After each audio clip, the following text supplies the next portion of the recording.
Assalamualaikum warahmatullahi wabarakatuh. Sebelumnya perkenalkan nama saya Aliyah NIM 20202829 dari kelas manajemen 34 Universitas Sarjana Wiyata Taman Siswa Yogyakarta. Di sini saya akan menjelaskan tentang analisis perbandingan Samsung versus Vivo. Profil Samsung. Samsung Group adalah sebuah konglomerat multinasional yang berkantor pusat di Samsungton, Seoul, Korea Selatan. Perusahaan ini memiliki sejumlah anak usaha yang mayoritas berbisnis dengan merek Samsung, dan perusahaan ini merupakan chaebol terbesar di Korea Selatan. Samsung didirikan oleh Lee Byung-chul pada tahun 1938 sebagai sebuah perusahaan perdagangan. Dalam 3 dekade berikutnya, perusahaan ini berekspansi ke sejumlah sektor, seperti pemrosesan makanan, tekstil, asuransi, sekuritas, dan retail. Samsung kemudian juga berekspansi ke industri elektronik pada akhir dekade 1960-an, serta ke industri konstruksi dan pembuatan kapal pada pertengahan dekade 1970-an, yang mana ketiga sektor ini kemudian menjadi tumpuan pertumbuhan perusahaan Samsung. Pasca kematian Lee pada tahun 1987, Samsung dipisah menjadi 4 grup bisnis, yakni Samsung Group, Shinsegae Group, CG Group, dan Hansol Group. Sejak tahun 1990, Samsung meningkatkan penjualan produknya di luar Korea Selatan, terutama pada produk ponsel dan semikonduktornya yang kemudian menjadi sumber pendapatan paling penting bagi Samsung. Hingga tahun 2020, Samsung memiliki nilai merek tertinggi ke-8 di dunia. Selanjutnya yaitu keunggulan dari produk Samsung. Yang pertama, keawetan produk tak perlu diragukan lagi. Walaupun sudah dipakai bertahun-tahun tanpa kerusakan hardware, smartphone Samsung pada umumnya masih bisa bekerja dengan baik. Yang kedua yaitu Samsung kini semakin mengembangkan ekosistem. Contohnya pada Galaxy Watch, Galaxy Buds, laptop, hingga bahkan peralatan elektronik lainnya. Yang ketiga yaitu bisa dipakai berbagai kalangan. Kebanyakan brand lainnya hanya memasarkan satu segmen kepada masyarakat saja, misalnya masyarakat menengah ke atas atau menengah ke bawah. Namun hal itu tidak berlaku bagi Samsung. Smartphone entry level hingga flagship, yang murah hingga yang mahal, semuanya tersedia. Terlebih lagi kualitas produk di setiap segmennya terjamin. Yang keempat yaitu Samsung konsisten dalam menjaga kualitas setiap level smartphone-nya. Walaupun memproduksi produk dari berbagai level, Samsung selalu konsisten dengan kualitasnya. Brand ini bisa membagi fiturnya secara merata ke entry level, mid-range maupun flagship. Selanjutnya yaitu yang kelima, teknologi One UI yang disukai oleh para pengguna. Pada tahun 2018 lalu, Samsung merilis One UI yang diterapkan pada semua lini smartphone-nya. One UI merupakan teknologi yang mengatur agar interface smartphone yang lebih menarik dan bisa dioperasikan dengan satu tangan. Dengan menggunakan One UI, smartphone Samsung menjadi lebih rapi, ikonnya terlihat jelas, serta navigasi jadi lebih mudah. Yang keenam yaitu lini smartphone yang teratur. Smartphone Samsung memiliki lini yang sangat rapi. Semakin tinggi angka seri, artinya semakin baru pula produk tersebut. Yang ketujuh yaitu service center dapat ditemukan di mana-mana. Samsung memang berkembang pesat di Indonesia. Menurut survei dari Indonesia Investment, Samsung adalah brand smartphone nomor 1 yang banyak digunakan oleh masyarakat Indonesia. Akibatnya, service center resmi pun dapat ditemukan di mana-mana. Dengan begitu, semua kebutuhan servis pengguna bisa diakomodasi dengan baik. Yang kedelapan yaitu aplikasi bawaannya layak pakai. Samsung memiliki sejumlah aplikasi bawaan yang terkadang membuat orang terganggu. Namun ternyata aplikasi tersebut cukup menarik. Contohnya pada aplikasi Samsung Pay.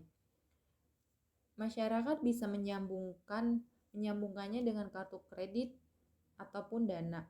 sehingga pembayaran dapat dilakukan dengan mudah. Yang kesembilan yaitu Samsung merupakan trend center di pasar smartphone.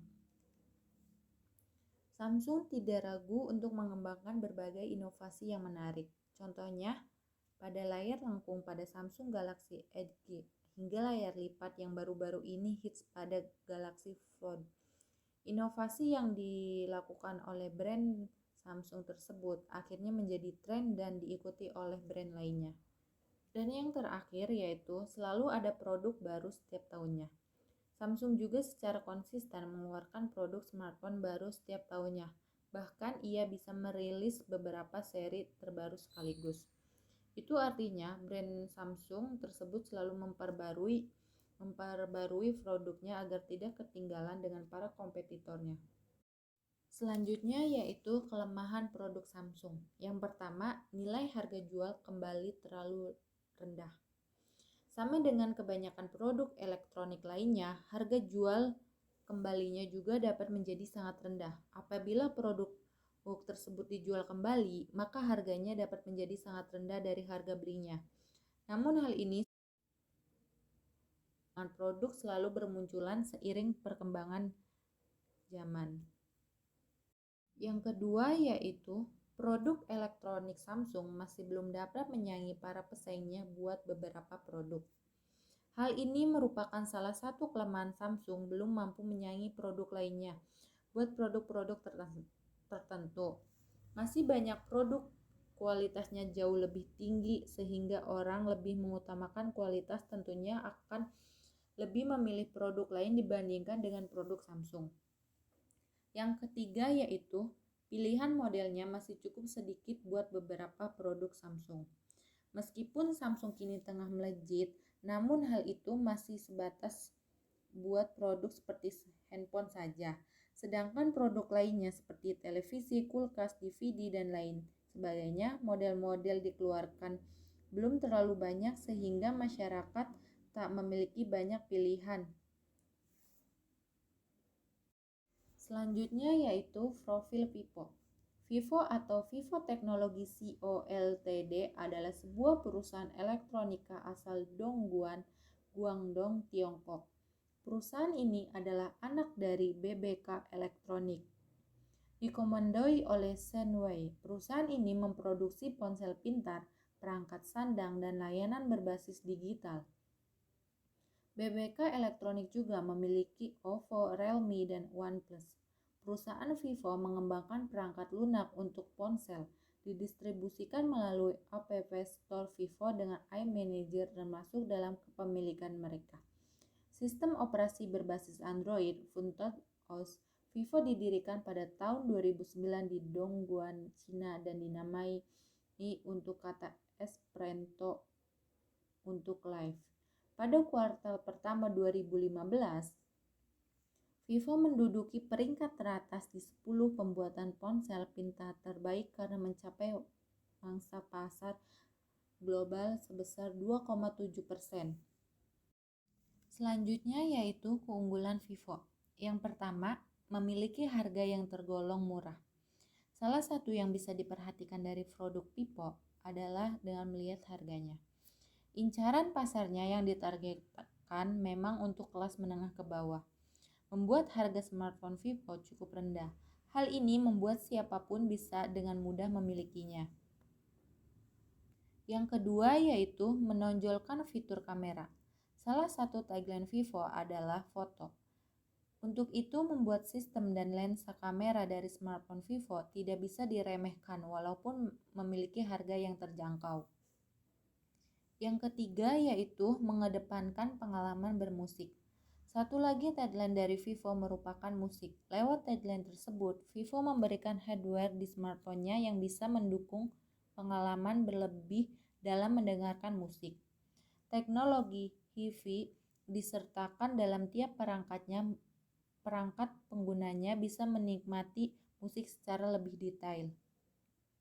Yang keempat yaitu mudah dicari. Kemudahan ini membuat customer tidak kebingungan mencari barang Vivo atau ketika ingin memperbaiki smartphone Vivo yang mengalami suatu kendala. Yang kelima yaitu Vivo inovatif dalam menghasilkan teknologi baru. Tidak hanya berdiam diri dan menunggu tren smartphone terbaru, Vivo selalu mencoba membuat tren sendiri. Tampak dari proyeknya terlebih terdahulu bernama Vivo Affect yang tak pernah dijual. Lewat smartphone itu, Vivo mengenalkan pop-up kamera. Vivo juga mengenalkan teknologi under display fingerprint. Yang keenam yaitu desain yang selalu menawan. Satu hal yang paling tampak dari smartphone Vivo dan selalu membuat orang ingin membelinya adalah masalah desain. Hingga sejauh ini, Vivo selalu menawarkan produk dengan desain yang menarik, membuat orang selalu penasaran dan menanyakan produk Vivo tersebut. Yang ketujuh yaitu semua smartphone-nya sekarang memiliki teknologi fast charging. Vivo menerapkan satu teknologi yang tidak dimiliki smartphone milik perusahaan lain bernama Dual Engaging Fast Charging. Inovasi ini memungkinkan setiap smartphone-nya dapat diisi penuh dengan waktu singkat, sehingga sangat berguna bagi mereka yang sangat menghargai waktu. Dan yang terakhir yaitu varian yang cukup banyak. Bagi customer yang suka memilih-milih dan mempertimbangkan banyak hal, Vivo bisa menjadi produsen yang cocok. Varian produknya cukup banyak, mulai dari yang cocok untuk para gamers, mereka cocok yang suka berfoto-foto, yang hobi mendengarkan musik. Vivo memiliki semuanya dan produk-produk tersebut dimaksimalkan sedemikian rupa. Selanjutnya yaitu kelemahan Vivo. Yang pertama, penanaman seri. Pembagian seri Vivo sebenarnya sudah benar.